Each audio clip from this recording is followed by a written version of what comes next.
अब बात करते हैं यहाँ पर, ब्रैकेट को हटा देगा तो क्या बोलेगा, -7, ये हो जाएंगे -7 और यहाँ हो जाएंगे प्लस, है ना। अब फिर से यहाँ समझो, माइनस का मतलब खर्च और प्लस का मतलब आमदनी। आप समझो 7 रुपया खर्चा है अब 5 रुपया आमदनी हुआ, है ना, तो क्या रुपया बचेगा तुम्हारे पास, एक को नहीं बचेगा, लेकिन 2 रुपया कर्जे में चल जाएगा, नहीं चल जाएगा। मान के चलो हम तुमको एक 5 रुपया दे करके 5 रुपया तुमको दे दिए, तो तुम्हारे पास आमदनी हो गया, प्लस में 5 आ गया, बात समझ रहे ना।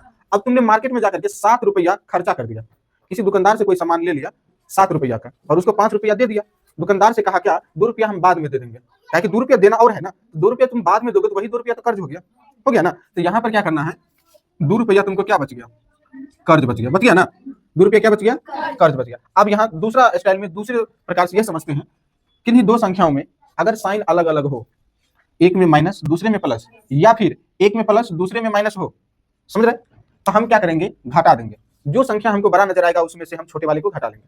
तो बड़ा संख्या 7 है, 7 में से 5 को घटा के 2 लिख देंगे, बात समझ गया। फिर देखने जाएंगे कि बड़ा संख्या में कथी लगल है, माइनस चिन्ह लगल है कि प्लस लगल है। अगर माइनस लगा रहेगा तो वापस तुम भी इसमें माइनस लगा देना, बड़ा में अगर प्लस लगा रहेगा तो तुम भी आंसर में क्या लगा देना, प्लस लगा देना, बात समझ गया। इस प्रकार से ये भी बन जाएगा। दूसरा प्रश्न देखो, वो भी सेम टू सेम, पहला वाला इसमें माइनस लगा हुआ था, इसमें भी क्या लगा हुआ है, माइनस।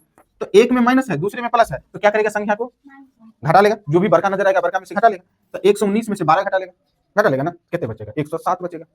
आप 107 यहाँ लिख देंगे, बात समझ गया, 107 यहाँ पर लिख देंगे। अब फिर वापस यहाँ देखने आएंगे, बड़का संख्या का साइन कथी है, यहाँ भी तुमको प्लस लगा देना और आंसर लगा देना, ये भी तो तुम्हारा आंसर ही है। इस प्रकार से जोड़ घटाओ, समझ गया ना, 2 तक बना के लाएगा, पूरा बना लेना।